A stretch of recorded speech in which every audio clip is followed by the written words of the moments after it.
And there we go. And we are going to be recording this. I was just about to hit that button. What we're going to do today is I do have Dr. Gomez, who is also here at the Center for Hearing and Speech. She is our co-host for this afternoon. And she is going to be monitoring the chat window, and as well as admitting kind of new people if they pop in here in the next couple of minutes. So I'm going to share my screen.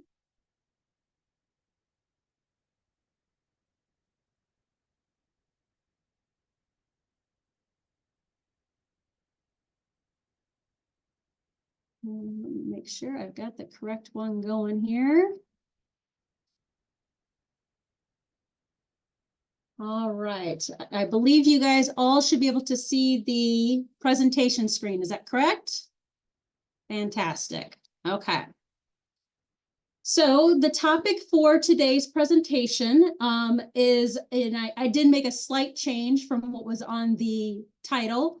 It is tips and tricks for hearing aid use, but I am also putting maximizing your hearing aid use, because we're going to be talking a little bit about effective tools that can be used after you've gotten your hearing aid for best communication. So just in case people are not as familiar, whoops, I think I just accidentally clicked something. Sorry, guys. Hang on, my screen went away. I apologize. Give me 1 second here.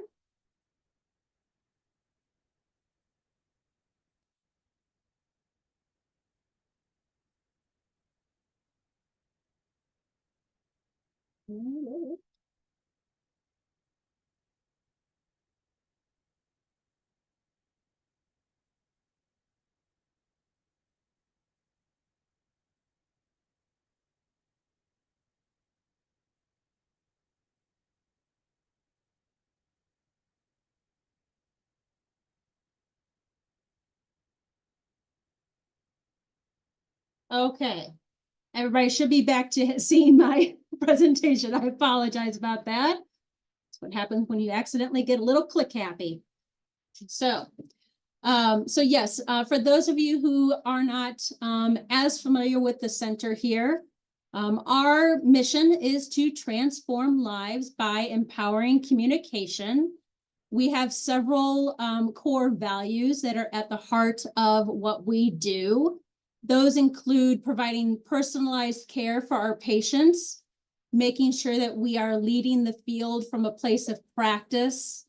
We try to really reach beyond just basic audiology and speech services and serve our clients' needs in all the ways that we have access to. So that can include referrals to other support service organizations in the greater St. Louis area.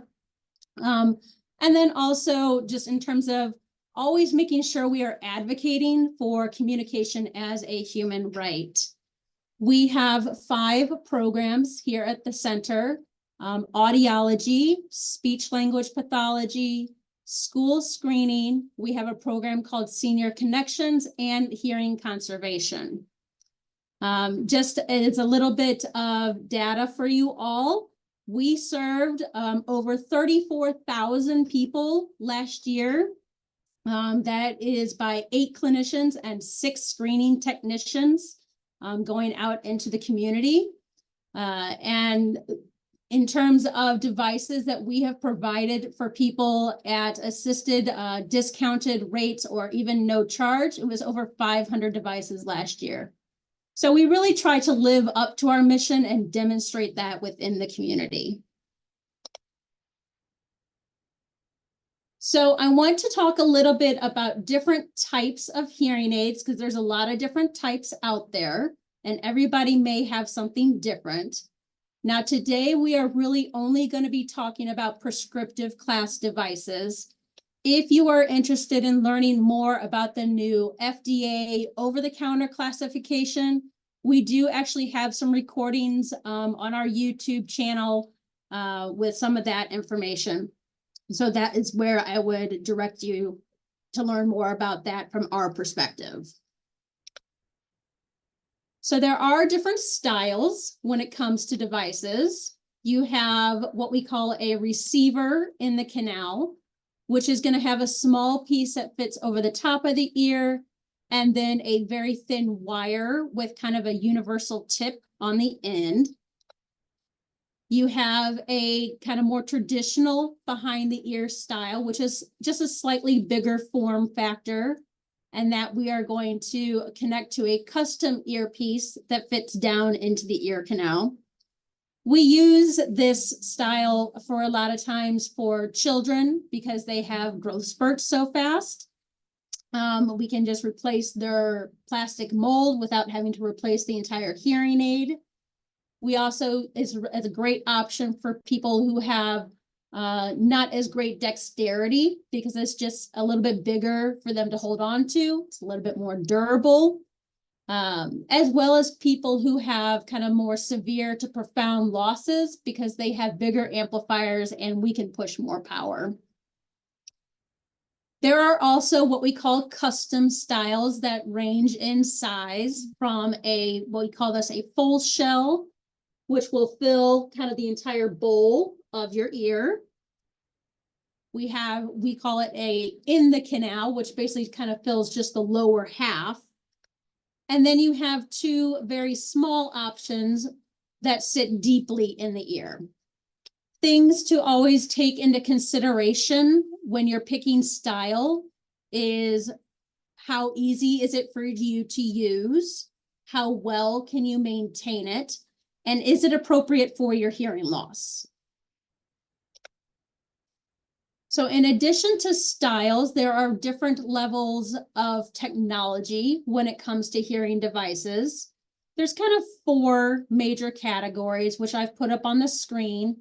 And you can see that they kind of build upon each other in terms of lifestyles and complex listening environments that they are going to provide the most benefit in. What I tell my patients every day is that when you're looking at picking a hearing aid, you want to consider that style. You want to consider that level of technology. So if you're the type of person who lives a fairly quiet lifestyle, one-on-one conversations, maybe you need to speak to healthcare providers or just very small family groups, you can get away with something in that kind of private or quiet level of technology. But if you are still very socially active, if you are in the workplace, if you are raising families, if you enjoy going out and exploring St. Louis to all its majesty, you're going to want something, I should say, you're going to appreciate something that can keep up with you and your active lifestyle. So let's talk a little bit about earwax. It is one of the biggest factors that do affect the performance of a hearing aid, and why a lot of people come into our office saying that their aids do not work, and often it is because they are plugged with wax. So what I have up on your screen is a little graphic just showing the ear canal and kind of where wax forms in the ear canal. And so you can kind of see it's in that outer third of the canal. So wax is actually made up of a mixture of secretions from glands in your ear canal, as well as dead skin, keratin, and various other components. Okay. We actually have, it's about 60% of wax is the keratin, and then about anywhere between 20 to the other 40 is a combination of lots of different things within our body. Believe it or not, it is not just something gross and that you have to deal with, though. It actually has beneficial properties. Some of it is that it protects the ear canal from water as well as minor abrasions. It does actually have a very low pH and discourages bacteria growth in our ear canals. It is actually forms a protective layer in front of the eardrum, and it kind of traps any kind of foreign material that can get into our ears. Believe it or not, in my 23 years as an audiologist, I have seen probably just about everything that can be in an ear canal. From small children's toys to bugs to let's see, what else have I pulled out of people's ears? Various tips, pencil shavings, Barbie shoes, you name it, people have stuck it in their ears. And so the wax actually does provide a protective barrier before it can get to the eardrum and create permanent or sometimes permanent damage. And it also provides some moisture to the skin because the skin in our ear canal is much thinner than the skin on, say, your hand. And so it kind of prevents that itchiness and dryness that can occur. So some fun facts about earwax, just because I am an audiology dork. And, you know, these are fun historical facts out there. Anthropologists have actually used earwax to track human migratory patterns when they find mummies. So that is very interesting. Believe it or not, back in medieval times, earwax was used in the mixture of pigmentations that were used in those amazingly beautiful illuminated manuscripts. And if you lived on the frontier back in the 1800s, if you happened to step on a nail while you were building your log cabin, it was a great way to treat the puncture because it has antibacterial properties to it. So, things you can now answer on Jeopardy. Now, how not to clean your ears. Q-tips. It even says it right on the box. Please do not put Q-tips in your ears to clean it. If you are using the Q-tip on the very outer portion, just in the bowl of your ear, that is okay. But the old adage of nothing smaller than your elbow goes in your ear still holds true. Okay. Especially with if you have any type of pain in your ears, any kind of discharge, you obviously want to seek medical professional help. These can be signs of infection. The best way to clean your ears is actually a few drops of hydrogen peroxide, like once a month. And that's just the brown bottle you buy at the drugstore. So you can use an eyedropper, or you can even just like pour some into that little white cap, pour the cap of liquid into your ear. You're going to want to let that sit for about 5 minutes, and then you can rinse it out either over the sink using one of those, I called them the baby nose suckers, or just in the shower and use the water from the shower to kind of flush your ear out afterwards. I've had a lot of patients ask me about ear candling over the years. Personally, I do not think it is very safe because there are people out there who don't have any type of holistic or medical training who are performing these procedures. So I will leave that up to your personal judgment, but there are much better and safer options. So let's talk a little bit about daily maintenance on your devices. So when you come in to your audiologist or hearing a healthcare professional, we are going to provide you with some tools to clean your hearing aids.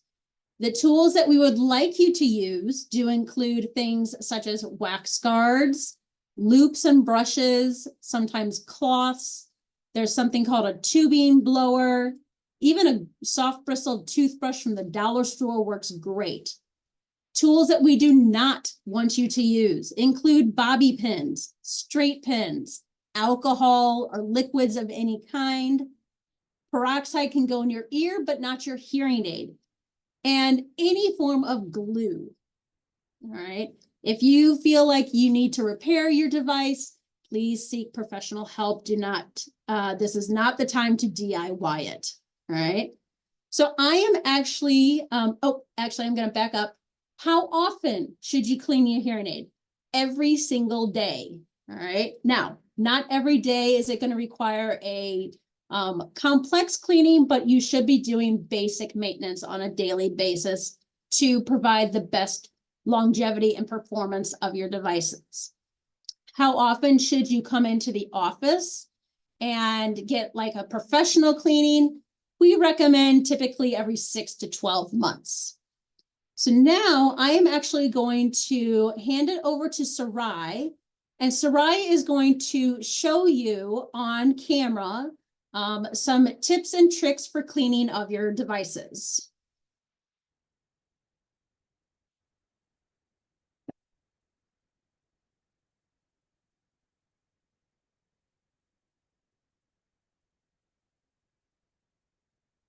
And Saraí, if you're talking, I can't hear you. Let's see. Can you hear me now? Yes, now we can hear you. Good. Well, I was just saying, thank you for saying to clean the hearing aids every day. That's what I tell my patients. I'm going to go ahead and move the camera so you guys could see my hearing aids. And I'll demonstrate how to clean them.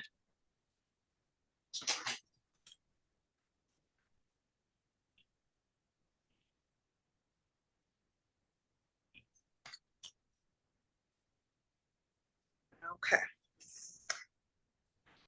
So we have a hearing aid right here. This is a Rick style hearing aid. And typically what I always tell my patients, every night before you put them in the charger, go ahead and grab just a tissue is fine. So right, hang on, I apologize. I'm going to stop share so everybody can see your camera. Okay. There we go. All right. So what I tell patients is every night before you put them in the charger, just grab a tissue or soft cloth, just wipe the body of the hearing aid, wipe the dome or the ear mold if you have an ear mold in there. And just like Dr. Sinks mentioned, you can use a soft bristle toothbrush to go ahead and brush the microphones. The microphones are the little holes on the side of the hearing aid.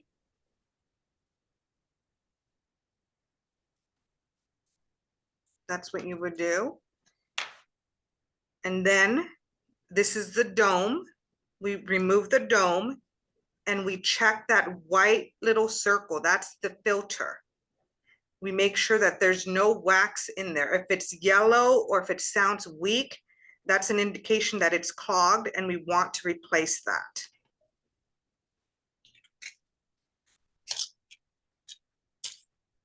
So we'll get a filter.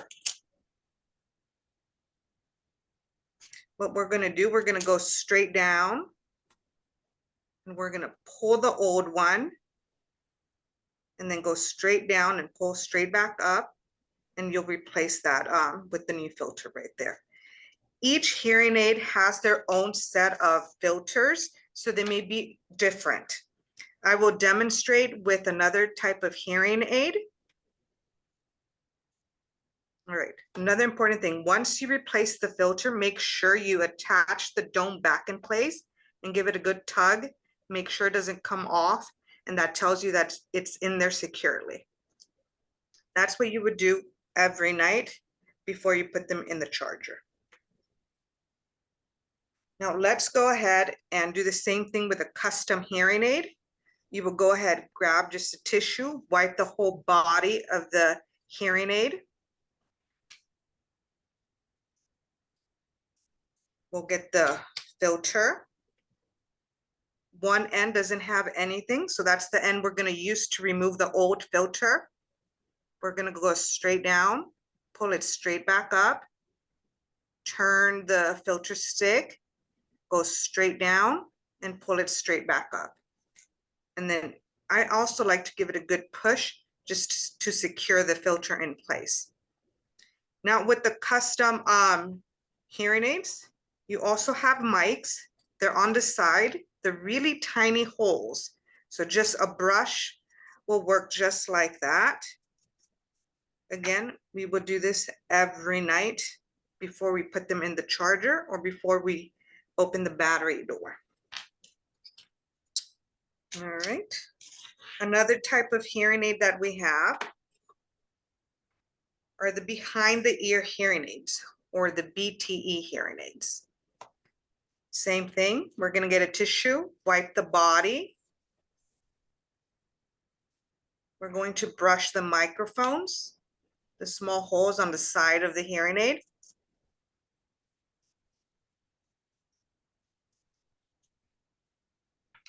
And now with the custom ear molds, we can always just wipe them. And we have a little tool. Sometimes wax gets stuck in the ear mold, so we can just scoop that out. You can't really see it that well because it's a clear ear mold, but you can see the opening of the ear mold, and you can see the wax if there's wax in there. Sometimes there's wax in the tube. So what we would do, we just twist and pull down, and we can use a tube blower. And then we just squeeze. And we do that a couple of times. If there's a wax plug, it'll shoot it right out.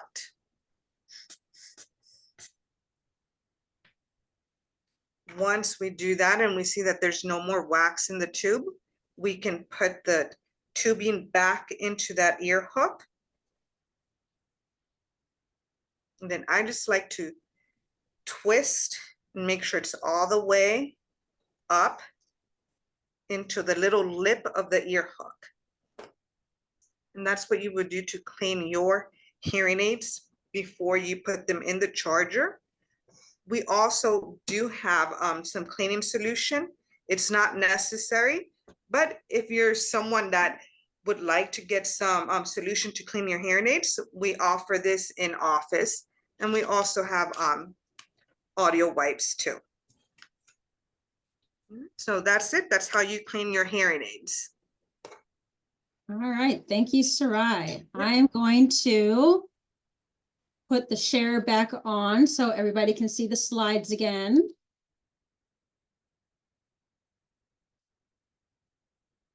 There we go. And can everybody see my slide deck again? That's good. Okay, fantastic.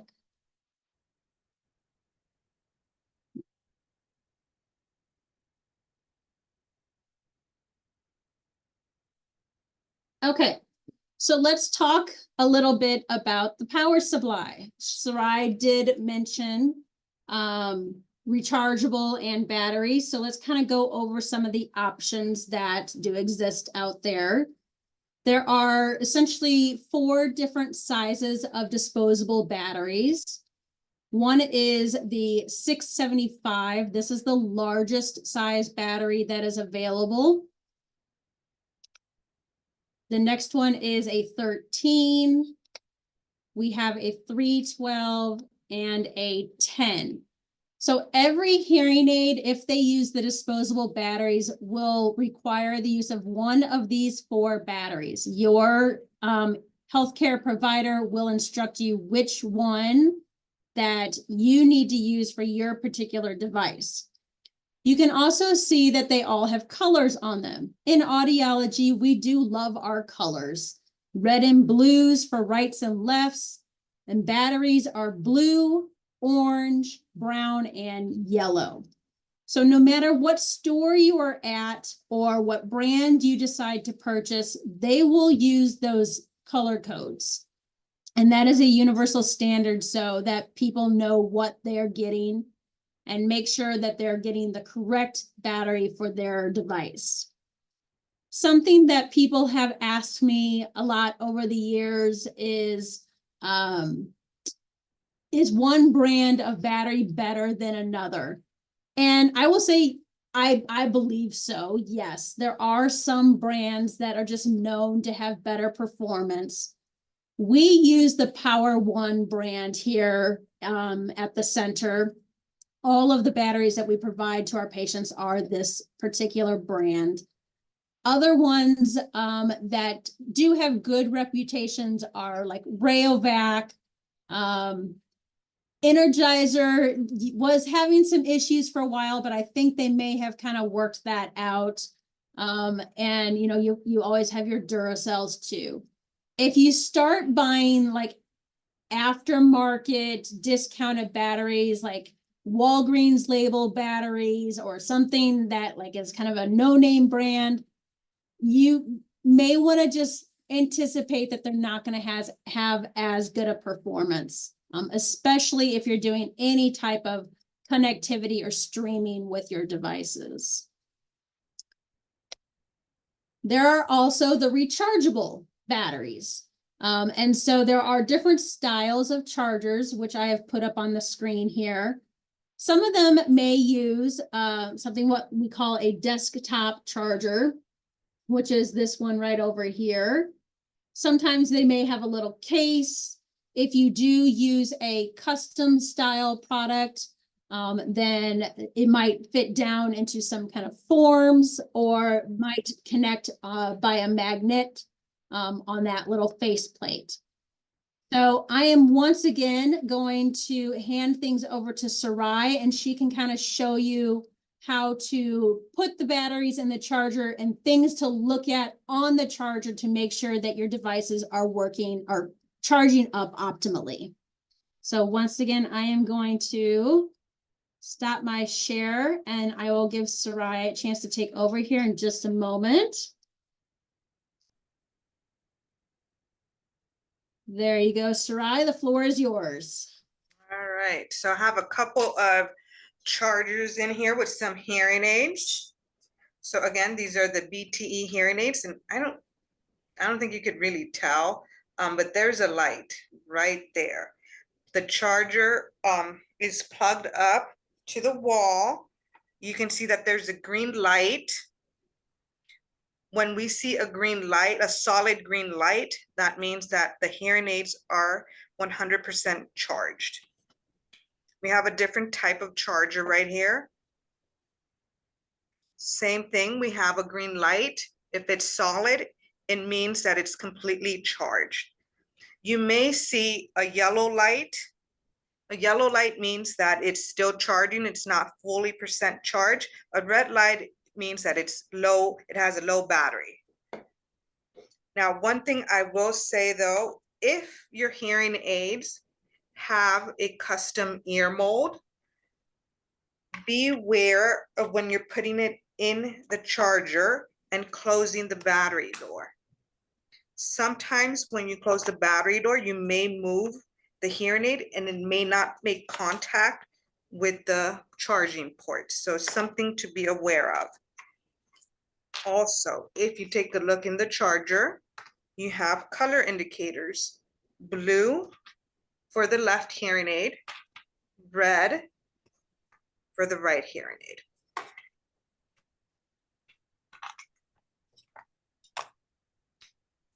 With this type of charger, you have the indicator on this side.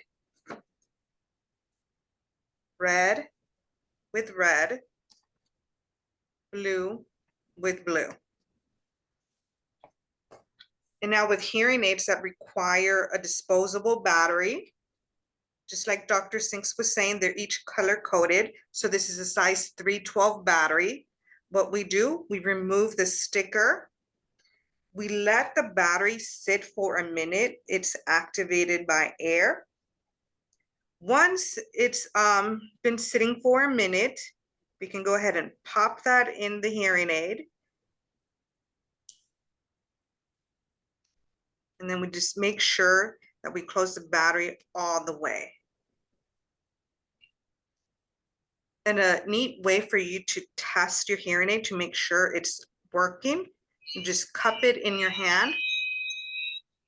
And if you hear it squealing, that means that it is on, or you close the battery door all the way.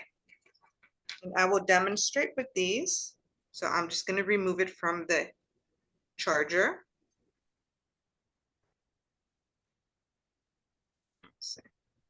It's still turning on. There you go. It's very faint, but it is squealing. But that's how you can test the hearing aids to make sure that they're on. All right. And that's it for this portion of the charger and the batteries. Thank you very much, Saraí. I'm going to pop the screen deck back on. There we go. And everybody should be able to see the slides once again.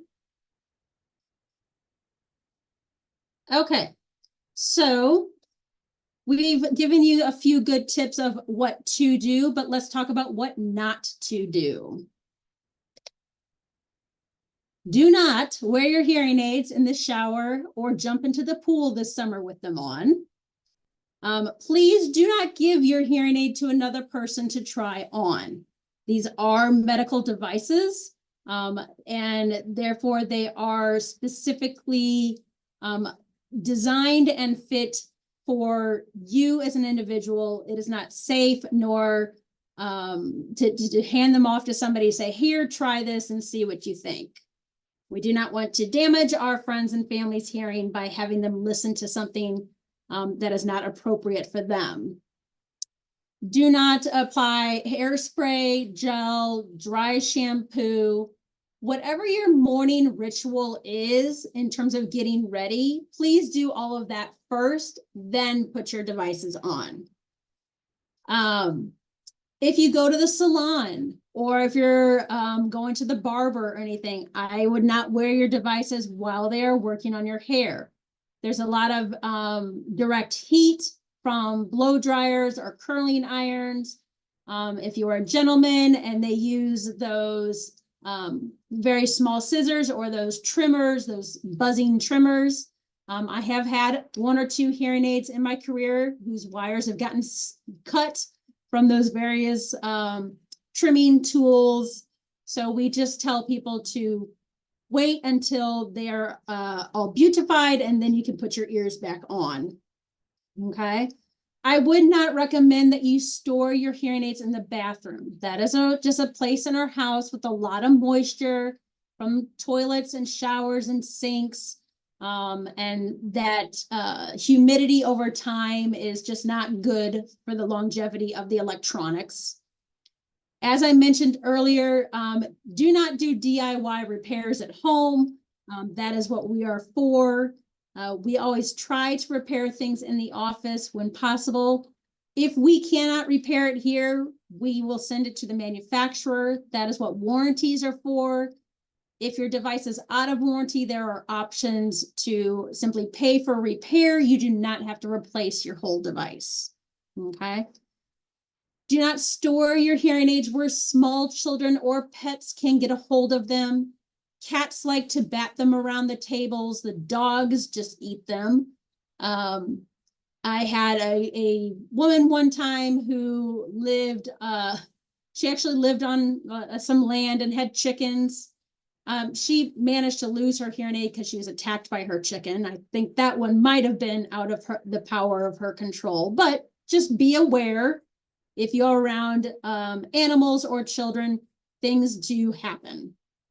And also, last but not least, if you are using disposable batteries, please do not store them in the refrigerator or the freezer. Also, do not leave your disposable batteries in your hearing aid for extended periods of time, such as, several weeks if you go out of town or some reason if there is some very good reason why your hearing aid is not in your ear, please open the battery door and remove the battery. So let's talk a little bit about some resale items that are available that can help you with your devices. Miracell is great for anti-itch and just provides a little bit of lubrication in the ear. It is comprised of natural oils. This stuff is actually great on all kinds of things. I have used it on mosquito and chigger bites in the summertime. It is a miracle worker sometimes. Odo Ease is a lubricant that is very helpful for if you use the behind the ear style and you've got a really snug fitting ear mold. It's just a water-based lubricant to help your device slide into your ear easier. There are battery testers. So if you are using disposable batteries and you're like not sure if this is a good battery or not, there are different form factors of battery testers that you can use to kind of check the battery itself. Most of these also have little cubby compartments to keep the spare batteries. That is one thing that we did not mention in our helpful tips and tricks is if you are using a device with disposable batteries, we always recommend that you have extra batteries on hand. Depending on the size of battery you use, you may get anywhere from 5 to 14 days out of that battery. And some people will pick a day of the week to change their battery. Some people will just wait until that battery is completely dead, but it's always a good idea to have spare batteries on hand. These are available in various drugstores. NanoClean is just one particular brand. They're thin filaments, almost like little pipe cleaners that you can use on those behind the ear devices to clean out wax and debris from those tubes. In addition to that tubing blower that Saraí showed you. They're also, a lot of times you can find these, if you're in the drugstores, you can find them over by like the toothpaste, because people use these to clean out braces and dentures and things like that. So there are dehumidifiers. Let's face it, St. Louis can get swampy. I just heard some thunder rolling in the background. I think these storms they're predicting are starting to move in. So dehumidifiers are great for our spring and summer humidity environment we have here. There are some that use these jars with little desiccant pods. That's what that green pod is. You keep the hearing aid in there overnight. It absorbs any moisture. There are also electronic versions. This particular one is designed for rechargeable hearing aids. We're very excited that somebody has finally brought this to market because we now have a way to dry out these. That the challenge was always, well, how do I dry my hearing aid and charge it at the same time? Well, we now have a solution. So these became available just a couple months ago. And they're not unreasonable. You can get them from us for right about $100. And then you also have electronic versions, like if you are using disposable batteries or something like that, these work great. They do also use a little desiccant pod. That's what that yellow brick is. You just close it up in there, leave it in there all night. It uses warm circulating air and a UV light. And it does a really good job of controlling any moisture issues. The first sign that you've gotten some type of moisture into your hearing aid is often that it sounds crackly, or sometimes it's cutting in and out. Those can be signs that you've gotten moisture in the device. These are what we call ear gears. They're almost like little sleeves. They're made out of like a neoprene material. And you can see they come in a variety of fun and neutral shades. But basically they sit over the top of, if you use a behind the ear device, they sit over the top of that device and just provide a barrier from sweat and debris and moisture. If you are a sportsman, let's say you're out on the golf course or playing pickleball, anything like that, it just provides a little bit of protection from that moisture before it gets to the actual unit. These are what we call Odo clips. They're great for helping with retention. So let's say you're using a behind the ear style, a receiver in the canal style. You can also get these for the customs. And we basically attach the little chain to the device, and then you have a clip that is attached to the back of your clothing. Also, it's a kind of a similar concept to those chains you see for people who wear glasses. It's just for our ears. So you have kind of basic designs like this. And if you have a small child, we can get them in, we call them critter clips with fun designs and fun colors and things like that. Oops, and there's I was wondering where those words went. There's those words. So we talked about the anti-itch creams, lubricants, battery testers, the tubing cleaners, dehumidifiers, moisture protection, and the retainers.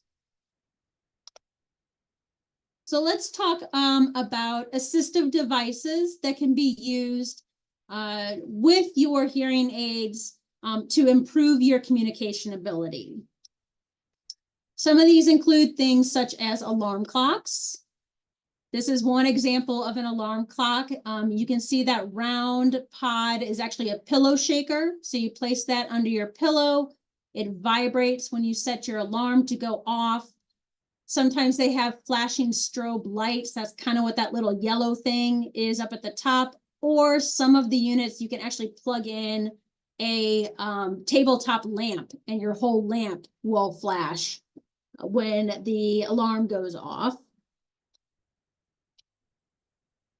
You have full home alerting systems. These can be very helpful for people who have more severe to profound losses in terms of your home safety. And so these units can be paired with things like smoke detectors, baby monitors, carbon monoxide, doorbell. And so it's a whole alerting system for your home base. There are things like caption telephones that can be used. Most of these are going to require high-speed internet for your home. There are a couple non-internet options, but you'll want to make sure you speak with your hearing healthcare provider to find the right setup for your situation. The nice thing about the caption phones is much like the captions on your TV, as you're speaking into the headset, you will speak in a traditional conversation. The other person's voice is going to appear, the words are going to appear on the screen so that you can read along. You can choose whether you still want to hear their voice or simply read the words. You can also choose like the display options. You know, if you like, as you can see on this option, it's black text on a white background. Some people with low vision need just the opposite. So they need the white text on the black background. You can slow it down. You can make the text bigger. There's all different kinds of customization. There's kind of 3 different companies that make these caption phones. CapTel is one. We work with them all the time here in the center.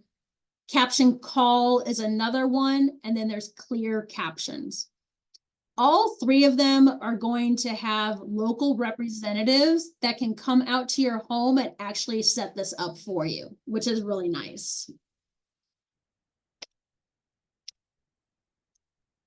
There are, if you're not looking for captions, but you just need a phone that's kind of designed for people with hearing loss, there are amplified phones. This is one example of a cordless phone that is available. Some of them have Bluetooth, some of them have built-in voicemail, and different features like slow talk, which means the other person's voice will be slowed down just a few milliseconds. It really helps for people who struggle with understanding clarity of speech, and gives you just a little bit of an advantage.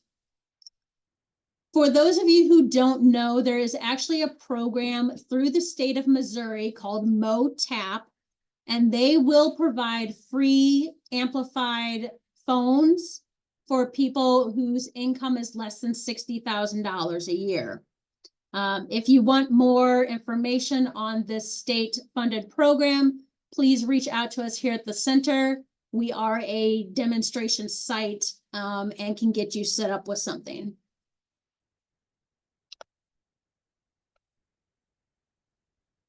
There are systems called FM or remote mic systems that can be very useful, especially if you are in those more dynamic listening environments, such as really busy restaurants, maybe a lecture, church situation, something where you are separated from the person who is speaking.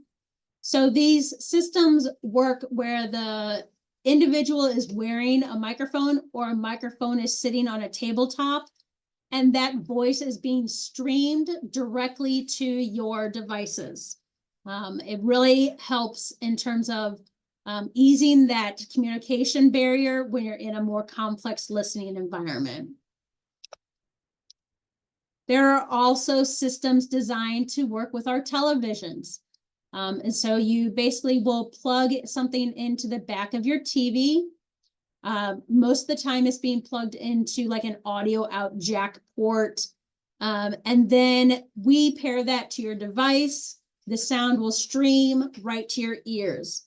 Now, the nice thing about this is if you live in a household with multiple people, it's not going to cut off the sound for everybody else in the house. So you can listen to the TV at a level that is comfortable for you, and everybody else can listen to the TV at a level that is comfortable for them.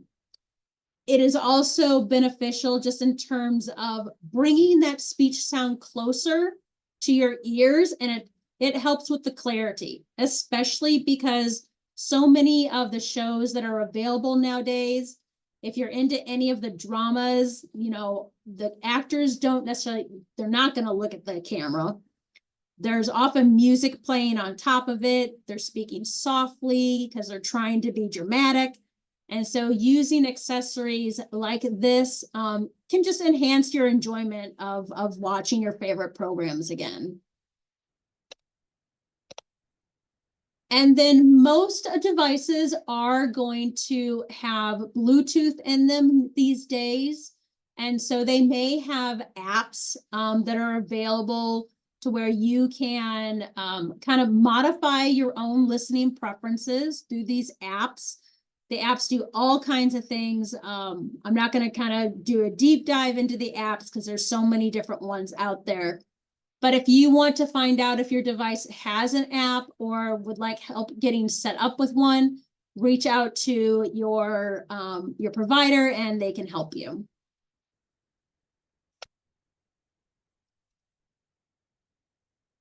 So one of the questions that I often get from my patients is, when is it time to upgrade?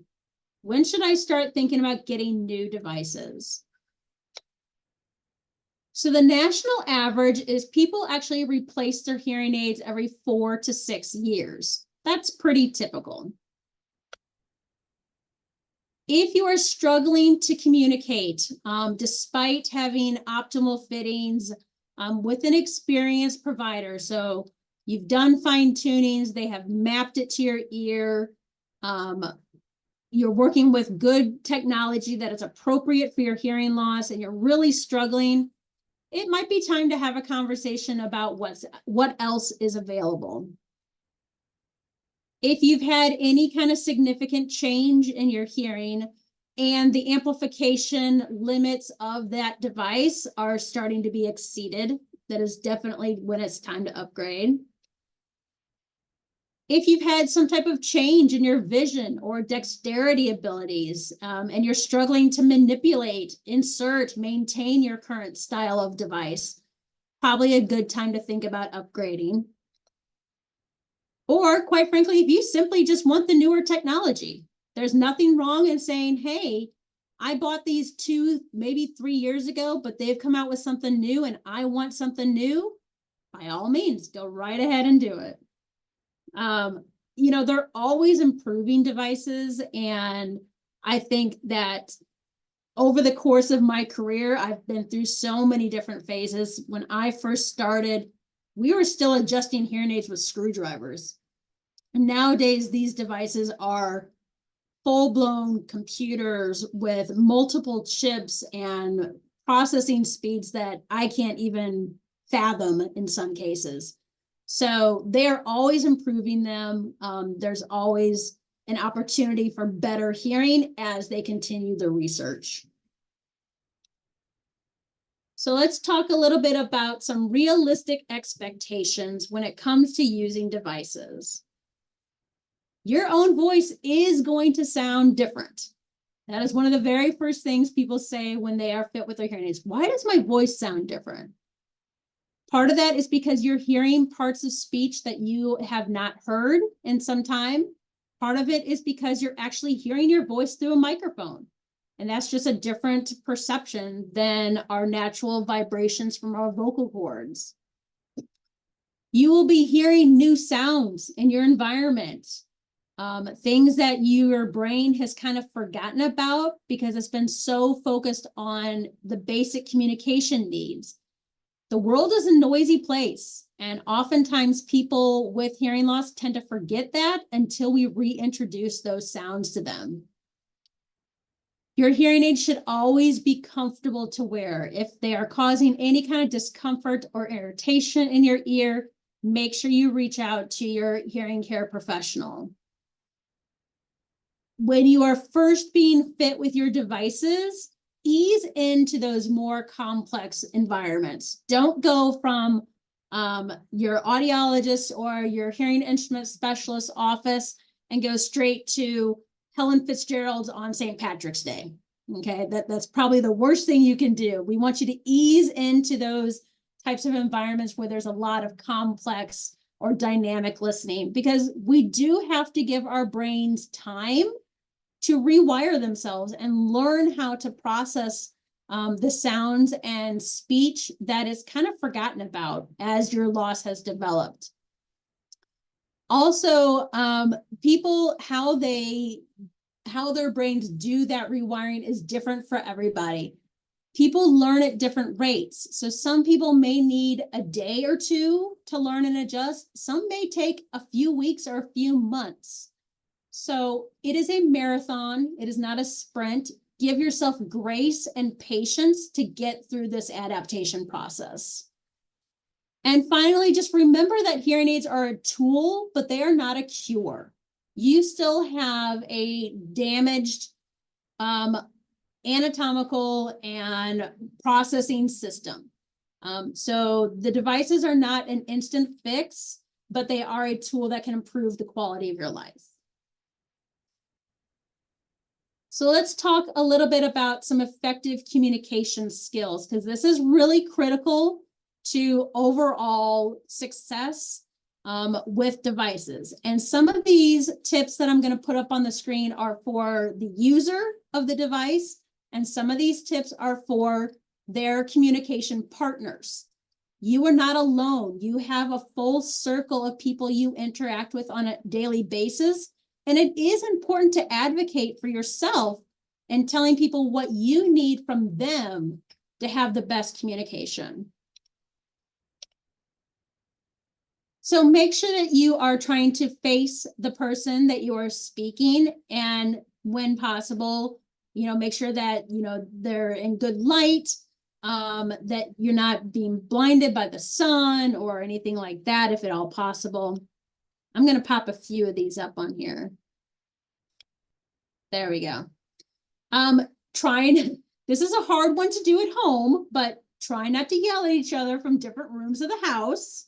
I've been guilty of it too. Try not to speak to each other with your head stuck in the refrigerator, or you're doing dishes and the water is running, the dishes are clattering.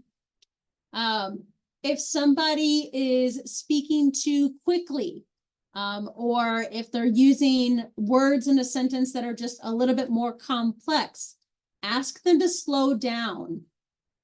A microsecond pause between sentences can make all the difference for somebody to get better clarity out of a sentence.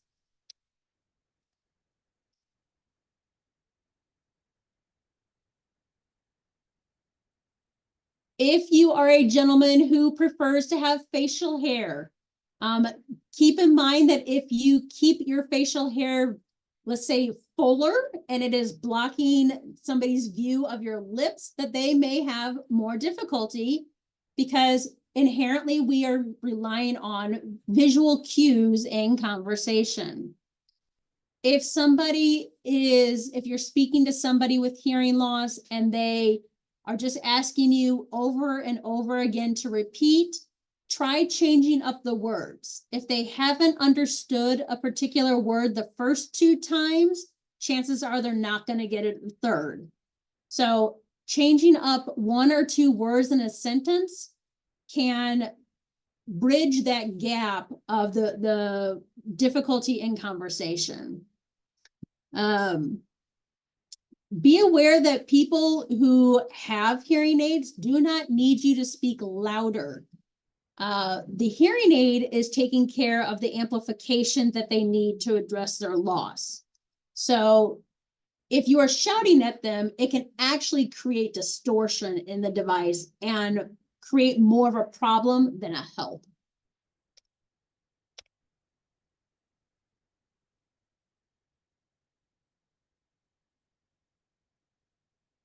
A couple other ones on here is if you are trying to give some very specific information, such as meet me at this location at this date at this time, have them repeat that back to you to make sure that there is clarity in the conversation. Also, if it's really complex information, using visual cues, write it down for them. Because not only are they then not reliant on their ears, but they have some type of reference that they can look back on and say, I think this is what they said. Oh, right. They wrote it down for me. Now I'm sure this is where I'm supposed to meet them. And also just keep in mind that listening and communicating with hearing loss is exhausting. It takes a lot of mental and physical energy to have sometimes a basic conversation depending on your degree of loss.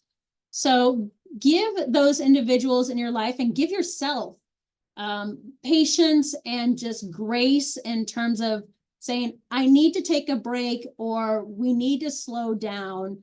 They're not ignoring me. They are really trying to understand, and we're just having difficulties.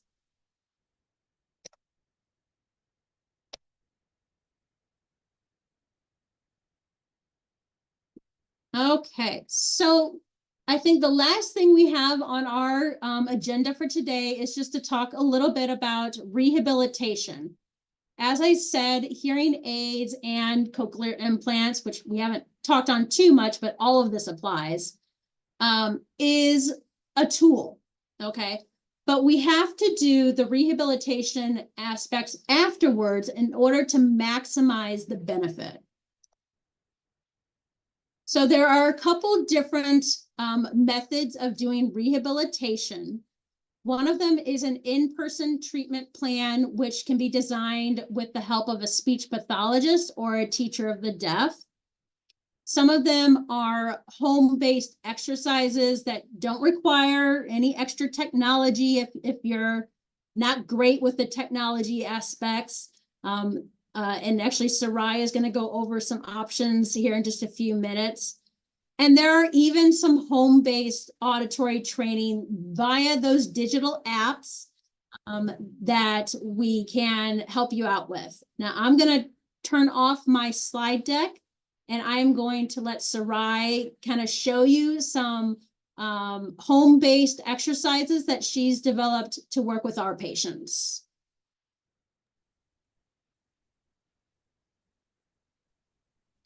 And Saraí, the floor is yours. Thank you. So with oral rehabilitation training exercise, I kind of focus on low tech exercises that we can do.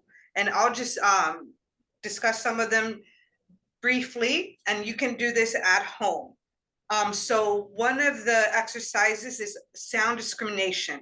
So again, like Dr. Sinks mentioned, If we've had a hearing loss and now we get fit with hearing aids, we're rewiring our brain to the sounds that we didn't hear before. So with that, we have sound discrimination. So what can we do? What are the exercises that we can do to help with that? So it's pretty simple. So when you get fit with hearing aids, focus on those sounds around you. Some of those sounds would be new to you because you haven't heard that due to your hearing loss. For example, opening and closing the doors, hearing the phone ring, or hearing a bird sing. So just be mindful of what you're hearing around you. Again, and this also it goes with the environmental sounds, the footsteps, people walking. When you hear that, you may not recognize it at first. Listen to it and try to figure out where that sound is coming from. So it's really being mindful of what you're hearing. Traffic. If you're out on the street, you're walking, and you hear all that traffic noise, again, you're retraining your brain to these sounds that you couldn't hear before. And then we also have some memory games. So I know when I used to go to camp, we have concentration games, and you can add a rhythm, a beat to it. I remember playing concentration. Concentration is the game. Keep the rhythm all throughout the game. And then you just pick a theme. Each person gets to name, if the theme is the fruits, I could say apple. The next person says apple, grapes. You keep adding on to the list or the theme. Again, it could be like, I went to the zoo and saw an elephant. First person saw an elephant. Second person repeats that. I went to the zoo, saw an elephant and a giraffe, and we keep going. These are auditory memory games. And then we have other listening to speech sound games. For example, we could do Simon Says. Simon says, stand up. Simon says, sit down. Again, these are pretty simple things that you can do at home with your family and friends. And then again, once you get comfortable with your hearing devices and listening to those sounds around you, then you can make it a little bit more challenging by increasing background noise. You can add just any background noise, turn on the radio, put it on low, and still perform these games. And that's just going to add an extra challenge to it. And if you're a musical person, listen and try to figure out the different instruments in the music, the tones or the pitches. And then another thing that you can do, it's read books out loud. When you read books out loud, that helps you, your memory and your auditory function. Here at the public library, the Rock Hill Public Library, donated a few books to us. So if you're interested in getting an oral rehabilitation package, come in and we'll do that for you. We'll give you one of those. And we have the Livy app, which is, you could download books, and the Hoopla app. Again, you could download books. You can have the printed version of the books while listening to the audio books. And that will also help with oral rehabilitation. And next we have paper trails. So this is a system that has been developed for oral rehabilitation. There's different games here. This packet you will have to do with another person. It explains all the games here in detail. And basically it's just games. Try to make it fun. Try to discriminate sounds and words. And that's pretty much it. Thank you.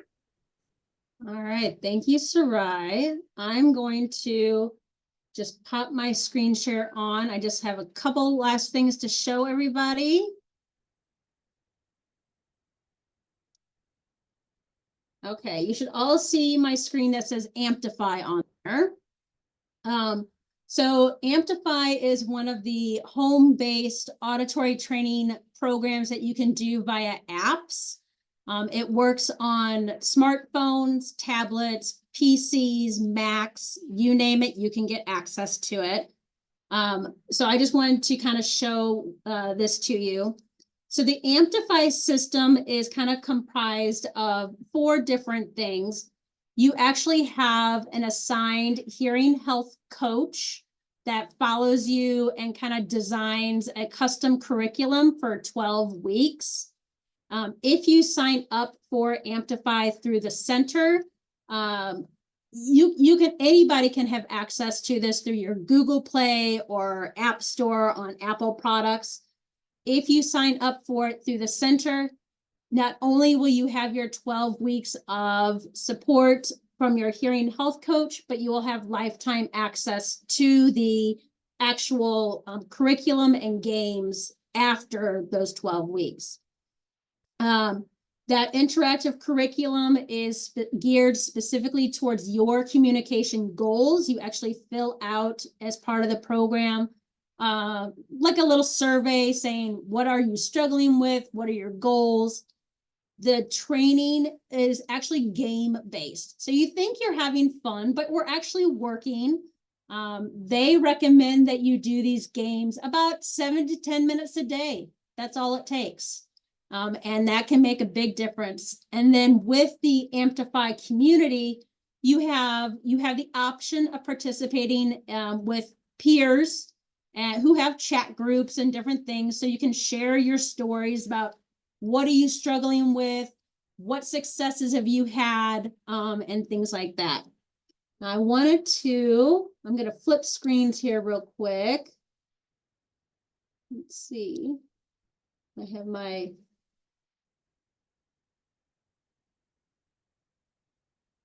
sorry, hang on one moment here. I'm going to pause that.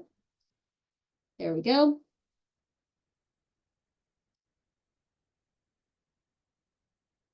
Okay, so now you should all be able to see this screen. These are kind of some of the different games, and each of these games has very strategic purposes in what they are trying to coach you through. And so this is kind of where the curriculum is based on. So I'm going to click on one of these just to do a little demonstration. And hopefully this will work. I always recommend that if you're starting this, you start on easy mode. You do have the choice on some of these that you can pick male, female, children's voices, accents, because I know accents can be really tricky for a lot of people. 3, 2, 1, toe. And so you click on, you would hear a target word, and then you can click on what the actual thing is. I didn't hear it, so I'm going to go with this one. Oh, so I failed that one. 3, 2, 1, pop. Pop. Hit. Pop. Hit. Dot. Pop. Hit. Dot. Hat. So this is kind of like what Saraí was saying. Pop. I'm going to get this one wrong. Let's see. Hat. Pop. And it's like, oh, good try. Start over.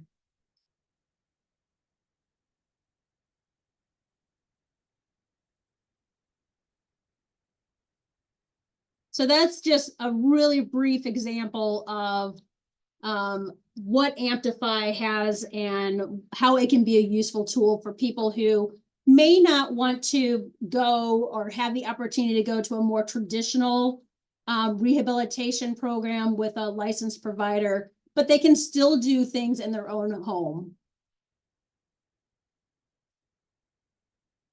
And I just wanted to go ahead and open the floor for any questions that people may have at this point. And Saraí, did anybody pop questions into the chat while we were going through things? They did, and one, it was answered already, which is simply asking if the presentation was for cochlear implant care. Yeah, we will probably do another presentation that is specifically for CIs. This was kind of a more generalized for anybody with hearing loss and or amplification units.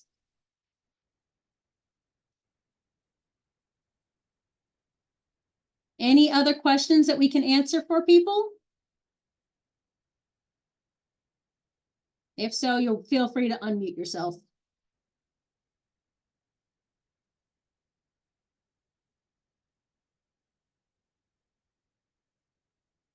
Okay. Well, if nobody has any questions that they would like to ask on air, I do have my email. Kate, up I do on the have one, screen. sorry. Oh, I do? Yep. Yes, it says, if I have trouble with how words are enunciated by others, not volume, what exercises would help? So that is a great question. And I would say any of the exercises that Saraí spoke with, or those, there's a bunch of opportunities within Amplify where you're focusing on the individual speech sounds and kind of, we call it phonemic awareness or speech sound awareness for clarity that can help with those types of issues. If anybody does come up with any other questions they want to ask, my email is up there. Feel free to reach out. I also put the center's website. And so you can always contact us through the website. There's a kind of a little contact us form on there that you're free to use. And we will reach out. Thank you so much for joining me this afternoon. And I wish everybody a happy Wednesday, and I hope you all stay dry because it sounds like it's getting kind of nasty out there.